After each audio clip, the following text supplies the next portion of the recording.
Колеги, доброго ранку. Ми розпочинаємо робочий день.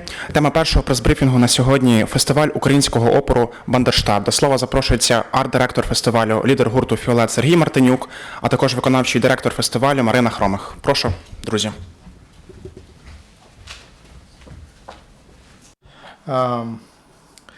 The Festival of Ukrainian Resistance Banderstadt, Sri Mantnyuk and Marina Khromyuk. Good morning. To start with, we invite to look at the video of our festival and then to realize how good it is. Festival of Ukrainian Resistance. In Lutsk, on the big stage of the festival, flies and Kinson, Rolex, Karna, Onuka, Tartak, Fiolet, Toro, Brutto.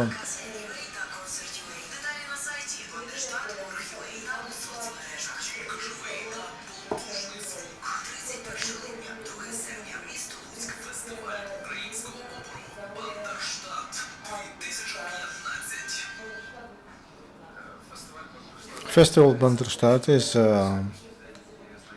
one of the oldest traditions, music traditions. It is organized since 2007 and in Lutsk and Volyn, mostly in Lutsk, youth organization of National Alliance was trying to organize a festival which would be different from other festivals. So in addition to entertainment, music entertainment, like at other festivals, we are trying to enhance patriotic education and intellectual development of the youth. So that's why it happened then. In addition to music stage, when acoustic literature stage, we had also intellectual occasion, so-called Hudirki, and to which we invite in known Ukrainians from different fields, political, economic, and culture. That's I will start with, and I will touch this year in Volyn to Lutsk on the 31st of July. August will receive Mustafa Naim, Volodymyr Panasiuk, civic leader Levko Lukyanenko, producer Sanin, and Vasil Skляр, sister of the imprisoned Nadia Savchenko, who is in Russia in a prison, and some other people who are successful and who guests older and younger from different parts of Ukraine. And they will give lectures, and there will be a chance to talk to them and to discuss what you Ukrainians must do with the achievements of the revolution in the light of those events which are taking place in our country. Banderstadt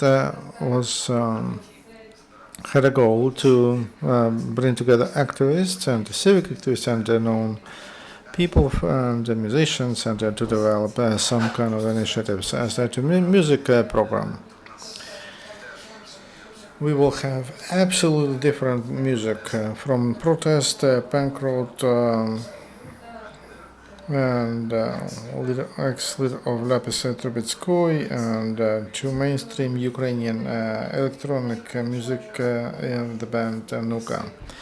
One of the symbol of festivals, and Luchan and Polozhenko with Tartak, and Torvald from Kiev, from Rolex from Kherson, from Epaulettes from Odessa, Shadow of Teen Sunce from Kiev, and many other bands and from different parts of Ukraine. So we are trying to cover with that all geography, and there is a night stage, and there will be about 20 bands participate, and there will be bands even from Luhansk, and 3 days of festival, all who come from other parts of Ukraine.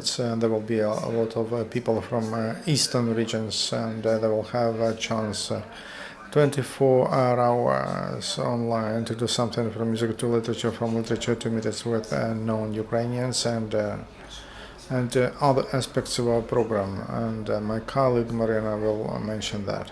Thank you.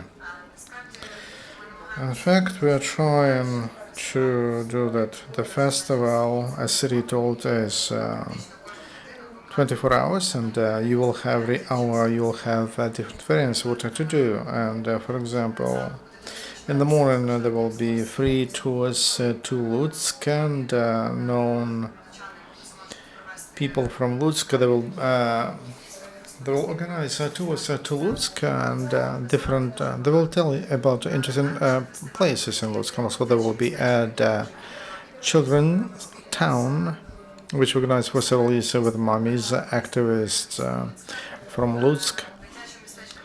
It is different because it doesn't have some batutes or standard Chinese entertainments. In children's town, there are always masters, and they give different master classes. They play the games, and that are known probably to our grandparents. And so we try to support authentic crafts of Ukraine, and they will have such practical classes for kids. Also this year, we'll pay more attention to such gastronomic part of the festival as a part of Banderstadt. There will be a festival of street Bander food fest and street food or fast food. And there will be a lot of points.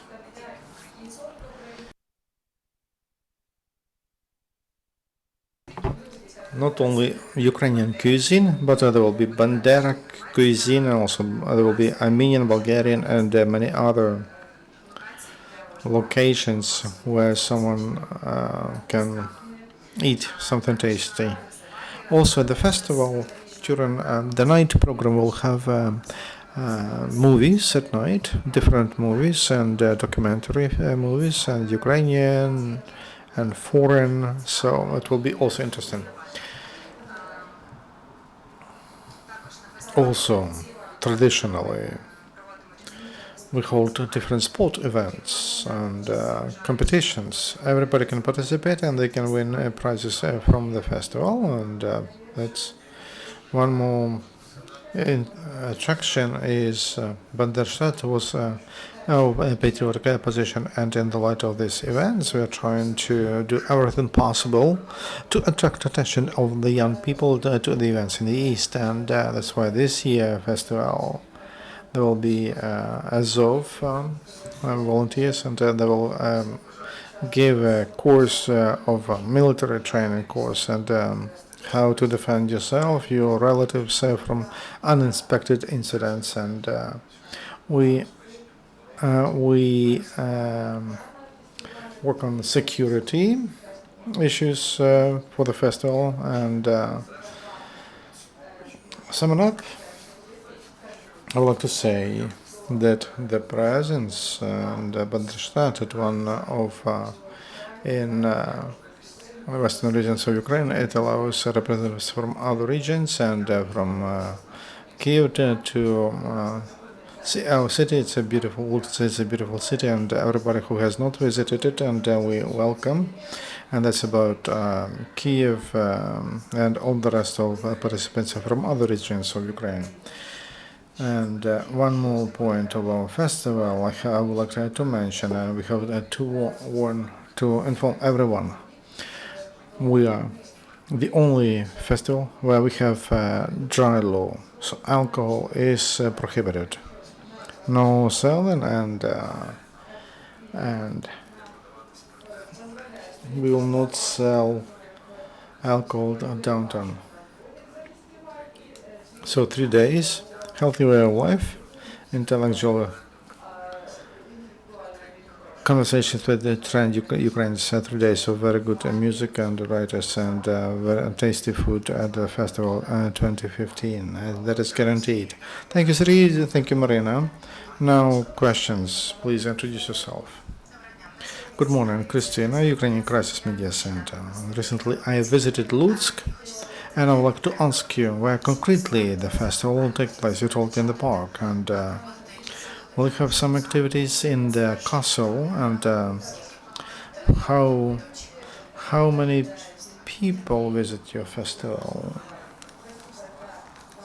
Traditionally, It is on this in the central park of our city, and there is a horses training school territory. There is a stage and there is a big tent town.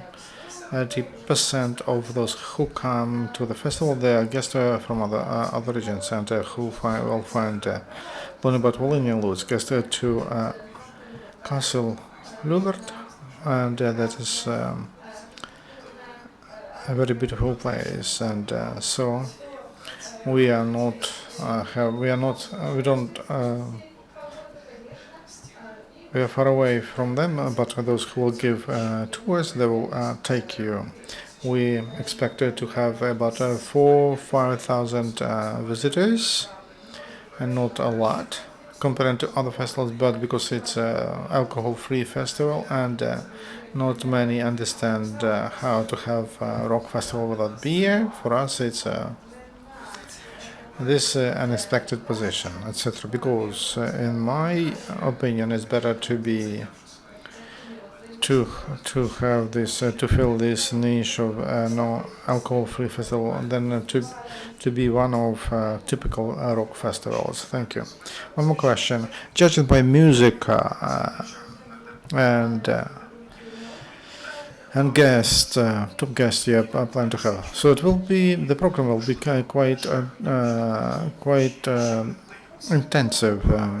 What about the tickets? Where one can buy tickets, and what are the prices for those tickets? Yes, we are selling tickets, and they will be sold during the festival. Now the price is 250 hryvnia for 3 days. For the festival, it will be 300 hryvnia. Comparing to prices for other festivals, we have quite a low price, and also 250 hryvnia. It's only during the last months, and before that, tickets were cheaper, and those who plan to come to the festival, they could buy them in advance, and they could. It could be cheap. One ticket will cost 150 hryvnia. I have one more question. Great initiative. Very interesting festival. Are you planning to cooperate with the local authorities to develop tourist programs in Lutsk, and to hold festivals at other seasons with local authorities? And we work with them every year. That we cooperate on the level of utilities, services, and they are responsible for comfort. I started with wood for the tent house, and up to drinking water, and also showers. We would like to have showers. So we continue cooperation with local authorities. In fact, every year, not big sum of money they provide, but they support the festival financial to cover some issues.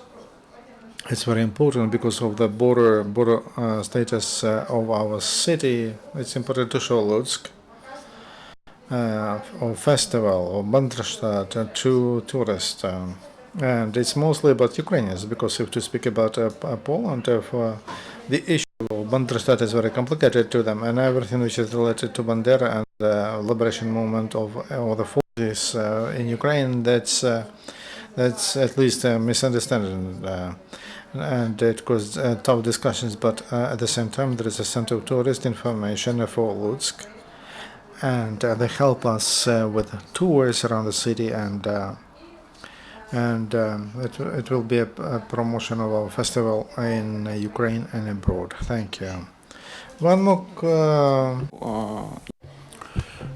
As far as I understand, even from the name of the festival, it is clear that it is patriotic. Do you know of whether any amounts collected from ticket fees will be channeled to the ATO area or something else? Starting from the past year, the question became rather topical, and if we look on volleying, and if we check for regional attribution of military servicemen, we've been quite active in providing support to our military servicemen, and all the surplus amount from the previous festival we channeled to help our soldiers. It was not a big amount, it's a bit more than 70,000, but still we managed to fit out a jeep for them. And this year, unfortunately, we don't see any improvements to the situation, and we actively work to again channel any surplus we're going to have from the festival to support our brethren from Volyn fighting there in the ATO area. Besides, we actively cooperate with the guys that have released from the past stay in the ATO, invited them to the ATO. We try to find those on rehabilitation, and we cope with volunteers to make our Banderstadt not just a patriotic bubble, but something meaningful. And we think that it's necessary for Ukraine to have such festivals. Thank you, Sergei. Thank you, Maria. All the successes to you and your festival, and we'll gladly welcome you again here in our media center. Thank you.